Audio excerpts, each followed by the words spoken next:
ওনারে ওনার ভিতর কি আছে জানার জন্য ওনার নিয়ে গেছিল, মাঠে নিয়ে গেছিল নরোত্তম গোসাই, যে তোমার ভিতর কি আছে দেখাও না তোমার গুলি করে মারি ফেলবো। তখন ওই ডাকাতরা ওই অনেক চেষ্টা করলে আরে ওই বলেনি কি আমাদের কি আছে না আছে, তখন আর কি ওরা অনেক জোরাজোরি করছে, ওরা রিকোয়েস্ট করছে, কিন্তু গোসাই কোনো রকমে বলতেছে না। তো তুই একটা কাজ কর, তোদেরকে আমরা আঁসু মারতে জায়গা ফাঁকা জায়গা, তোরা গুলি করা আমাদের কেউ একটু বন্ধুকে নাও একটু মানে বাঁকাই দিয়া ফায়ার করে, কিন্তু আওয়াজ হচ্ছে না, মানে ফায়ার হইতেছে না। তাহলে ও বাঁকাইস না, সোজা করে আমার বুকে দেবো, এই ধরে খাইছে বলি কত পারস, তো জানতে পারবি সব কিছু, না জানার দরকার নেই। তখন মানে ওরা তো হ্যাঁ করে না, কিন্তু ভাবছি তো যদি বাস্ট হয়, কিন্তু ওনার তো মারবে না, কিন্তু ওনার জানার জন্য ওনার এই চেষ্টা করতে হবে, কিন্তু কোনো ফিরে তাতে বন্দুকের গুলি কোনো আওয়াজ হয় না। তখন আর সবাই পাওয়া ধরে ধরে কান্নাকাটি করে ঠেরে আবার ওনার কান্না করে বাড়িতে দিয়েছি। মানে বড় বড় বড় কাহিনী ওনার। ওনার ব্যাপারে আমি তেমন কিছু জানি না, কিন্তু ভালো ছিল, জানতাম আর কি। না, আমার বাড়ি হলো বাহাদুরপুর, বরিশাল। এখানে ওনার শিষ্যর আছে অনেক, গ্রামে কয়েকজন শিষ্য বয়স আছে, তারা তো ওই মানে মাঝে মাঝে টুরিস্ট করে এই।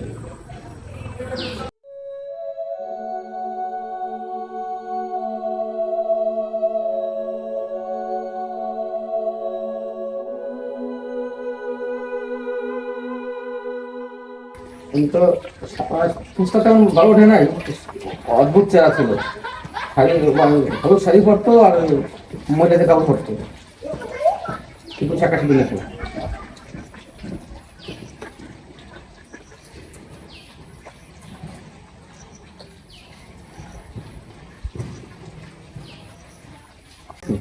দোকানে দিচ্ছিস গল্প দিন মারছে মারা গেছে কয়েক বছর, 8-10 বছরের বেশি এটা হতে পারি, 12-13 বছর উপরে বলতে গেলে না। দেখছি কত দেখছি না আমি নরোত্তম সম্বন্ধে কতগুলো অবগত না, কিন্তু দেখা এইভাবে হয়েছে মানে দাদুপুরি হিসাবে ওনার কথাবার্তার ধরন ভিন্ন রকমের ছিল, সবুরদের ছিল। তো আমার গুরুদেব ওনার আমি যে সময় জিজ্ঞেস করেছি, উনি হলো প্রাইমারি হেডমাস্টার ছিল হরিপদ গোস্বামী। তো উনি আগের থেকেই বলছে, আমার ওই গুরুদেবরে বলতো পণ্ডিত, আগের ভাষায় বলতো পণ্ডিত। ওই আমার গুরুদেবরে পণ্ডিত বলতো, পণ্ডিত তুই আমারই শিষ্য হইয়া এই দাঁড়ে দাঁড়ে নামগুলো বিলাবি আর শিষ্য মহলগুলো দেখবি। এইভাবে উনি শিক্ষতার ভেতর দিয়া মোটামুটি যতদূর পারছে ততদূর তার কার্যক্রমগুলা ধরে চলছে। তো এইভাবেই তো জানি। কিন্তু ওই নরোত্তমের আর একটা কাহিনী আছে, এই যে আশ্রমটা যেদিনকে হয় এলো প্রায় 1 বছর আগে, আমরা শিষ্যরা আছি, গোসাই বাড়ি গেছি, নরোত্তম আইছে। মানে এই জায়গাটা মূল যে জায়গাটা ছিল, ও বলছে দাদু আমার তো কোনো ছেলে পেলে নাই, তো আমার 6 কাঠা জায়গা আছে, এই জায়গাটা আপনারে আমি দান করতেছি, কিভাবে আপনি ব্যবহার করবেন। তা উনি কইলেন কি, এইলো নরোত্তম গোসাই যখন উঠে যায় এর 9 মাস আগে বলছে কি করিস তাই, তুই যখন তোর জায়গাটা দেওয়ার ইচ্ছা, তাহলে তুই ফাল্গুনের না প্রথম কইছে মাঘ, তারপর ফাল্গুনের 9 তারিখ সোমবার দিনকে তুই মাটি কাটবি বা আশ্রমটা উদ্বোধন করবি। ঠিক আছে, গুরুদেব যে আদেশ দিয়েছে, গুরুদেব ওই আদেশ অনুযায়ী ওই ফাল্গুন মাসের 9 তারিখে আমরা এই জায়গায় অনেক শিষ্য, প্রায় 5,000 শিষ্য ওনার একত্রিত হয়ে, যে আমাদের দাদু গুরু তো বলছে গোসাইয়ের আদেশ এসছে, তা আমরা ওই গোসাইয়ের আদেশটা বা ওই দাদুগুরুর আদেশটা যাতে আমরা পালন করতে পারি, এই মতন প্রসেসটা আমরা কইরা মোটামুটি মাটিতেও যখন কোপ দিছি, ওদিকের থেকে খবর আছে কি নরোত্তম চলে গেছে। আমাদের টাইম দিয়েছে যে তোমরা সকাল 9টায় মাটিতে কূপ দেবা। ঠিক আমরা 9টার দিকে মাটিতে কূপ দিছি, ওদিকে তা 9টা 1 মিনিটের সময় খবর হয়েছে যে নর্তম পৃথিবীর থেকে বিদায় নিয়ে গেছে। এই তো মোটামুটি আমার গুরুদেব কয়, বাবা তোরা যদি কিছু কিছু আমার সাথে যাসতে যাবি, নাহলে তো আমি চললাম, তোরা এইদিকে কাজ দেখ।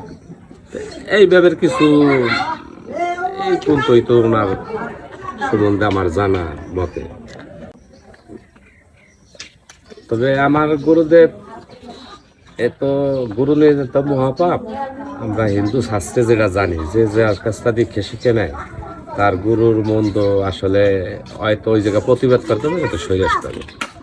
তো আমার গুরুদেব সম্বন্ধে অনেক, তার ওই চলার পথে তার অনেক গুণ ক্ষমতা ছিল, অনেক। ওনারে 2 চোখ দিয়ে যে দেখছে, এমনি তো একটা মাস্টার মানুষ, ওনার চলাফেরা সব ভিন্ন জগৎ। তো প্রায় আমার এই ঘরটাই থাকতো। ওনার শিষ্যরা কিন্তু অনেক বিল্ডিং, অনেক বিল্ডিং। আমারা বলতো কি দুলাল, না আমি বলতাম, বাবা আপনি আমার ওই ভাঙ্গা ঘরটায় থাকেন, মানে এত বড় বড় ঘর রয়েছে। বাবা আমার বড় বড় ঘরে ভাল লাগে না, ভাঙ্গা ঘরে থাকলে আমি প্রতিটা শিষ্যর বাড়ি, তোমরা তো ঘুম পড়ো, আমি তো ঘুম পড়তে পারি না। আমার ঘুম পড়তে পড়তে দেখা যায় যে ওই 1 ঘন্টা রাত্রির ভিতর ঘুম পড়ে। তো আপনি আর বাদ দিয়ে সময় কি করেন? এই যে তোমার 10,000 ভাই, ওই যে দুলাল কি করতেছে, এইগুলা কিন্তু আমি যেখানেই থাকি আগে সবার বাড়ি ওই প্রত্যেকের দ্বারে দ্বারে আমি যাইয়ে দেখছি কিনা ওরা সবাই সুস্থ আছে। তারপরে কিন্তু উনি 1 ঘন্টা ঘুম করতেন। এই এই তো তার জীবন কাহিনী। আর ওনার সাথে প্রায়ভাগই যত অনুষ্ঠানই হোক, এদিকে থেকে ওনার সাথে আমি সবসময় ওনার পাশে রয়েছি। কিছু হয়তো আদায় করে নিতে পারিনি, আমার কপাল খারাপ বা ভাগ্য খারাপ। মাঝের থেকে আমার যেদিনকে ওই চলে যায় পৃথিবী চাইরে, আমার আগের দিন বলছিল কি দুলাল তুমি একটু চলে আসো। তো আমি ভাবলাম কি যে গোসাই হঠাৎ কথাটা বললো, তো আমি যদি ওদিনকে যাই তাহলে কিন্তু আমার গুরুদেবের সাক্ষাৎ আমি কথাবার্তা বলতে পারি। কিছু সময় পরে খবর আসলো যে গুরুদেব উঠে গেছে। এই হলো তার কাহিনী, এইভাবে চলছে। আর ওনার গুণ ক্ষমতার কথা বলা যাবে না, এগুলো আমার এই ছেলেটা আছে কিরকম ভাবে নিতেছে মনে করবে। ওই যে ওই পাশে সভাপতি রাইখে গেছে, আমার সেক্রেটারি হিসেবে রাইখে গেছে উনি যাওয়ার আগে। তো এইভাবে এই জায়গাটায় নাম গান আজকে আগামীতে মনে হয় 5তম বাৎসরিক নামযজ্ঞ, জন্মাষ্টমী আর ফাল্গুন মাসের ওই আশ্রম উদ্বোধন বা ওই নরোত্তমের মৃত্যুবার্ষিকী। এইভাবে আমরা মোটামুটি 3টা অনুষ্ঠান ধরে রাখি। এই আমার হলো 3টে মেয়ে। তা আমরা কইছি কি অনুরাগী, কইছি কি আমার যখন ছেলে সন্তান নাই তাহলে আর আমরা ওই ছেলে সন্তানের দিকে যাব না, আমরা এই পর্যন্তই স্থগিত। তো উনি আমার হঠাৎ একদিনকে রাত্রে, অনেক রাত্রে প্রায় দুলাল একটা বাড়ি আসবে, বাড়িটা কিন্তু খুব বিরক্ত করবে। এই সময় আমরা যে সন্তান নেব এরকম কোনো ভাবনা নাই। তো আমি তাই এমন, আপনি যদি এইভাবেই কন তা তো বিরক্ত করবে কেন? আপনি যদি ওরে দেন তাহলে তো সে সুস্থ সুন্দর হবে আপনার মতন, সুন্দরই হবে, কিন্তু ও যে কিছুদিন পর্যন্ত তোমার খুব জ্বালাতন করবে। তো ওইভাবেই আসলে ওই পোষাই যেগুলো কয়ে গেছে ওইভাবে মাঝে মাঝে যে পাগলামি করে। আবার এও বলছে যে তুমি কোনোদিন ওরে মারবা না, ওরে যদি মার দাও তাহলে মারটা কিন্তু আমার লাগবে। এলো আমার ছেলেরারই। তারপরে তো ওনার ওই অনুরোধে ওই পরে ওই ছেলেরা হয়েছে, সেই কথাটাই বললাম। অনেক উঠতের লোক ছিল আমার গোসাই। কোনোদিন ওই যে মানুষ ওই ভিক্ষা উনি এইগুলা খুব অপছন্দ করে। না ছেলে ওকে দুয়ারে ভিক্ষে করতে চাইছে, এগুলা উনি আমার পছন্দ বাবাও করে করে না। নাই, আর কয় যে যদি কেউ ওই যে শ্রোতা মাইকে দুয়ারে আসে যাওয়াটা পছন্দ করে না। তাহলে সে আমার এই জায়গায় সব সেবা দিয়ে 2 টাকা পারে 1 টাকা করে যা পারে সে এ দিয়ে দেবে, দেবে। আমি কিন্তু এইভাবে 5 কিল ধরনের গোসাইয়ের মতন আমার গুরুদেবের ছিল না। আমার জন্মস্থান হলো বরিশাল জেলা, আপনার আগলজারালো থানা, বাহাদুরপুর গ্রাম, ওই বাহাদুরপুরে ছেলেরা ছাড়ে নাই যে আমার বাবার ভিটাই রাখবো। এদিকে আমরাও চাইছিলাম যে আমার আশ্রমে এদিকে আনবো। তো নানান কিছু কইরা তারপর দেখলাম কি যে যার বাবা তারা যদি না দেয় তো বাবা তো কিছু করার নেই। এই হ্যাঁ দেখছো পালকি তুই জানছো না, ওই সময় ছোট ছিলাম।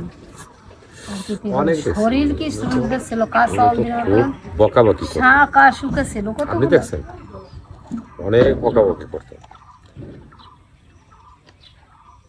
তো মাঝে মাঝে কইতাম দাদু তোমারে এই যে কি সুন্দর ওই দাদু ওই তো তোমার এত সুন্দর ভাবে একটা প্রণাম দেয় আর তুমি এই যেটা যে গাইল দাও গোসাইরে আমরা একটু গাই কয় দেই, কি মানে মরু ঠন কিলো গাইলি কয় কি বলো ওটা হলো অপবিত্র, ও আমার কাছে এলে আমার দেহ জ্বালা খেলে, এই জন্য ওরা গাইলে গুতুই আমি দূরে রাখতাম।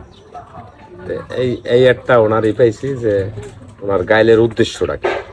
গাইল তো খুব খারাপ ভাষায় গাইল তো। পায় নাই। হ্যাঁ এই যে মাগোসাই তো চলে গেছে না, ওনার ওই সমাধিটা আমি কই আসলাম, তারপরে আর যাইনি। তুমি নয় আজকে না যাবে, তুমি আজকে নয় দরবারে যাও।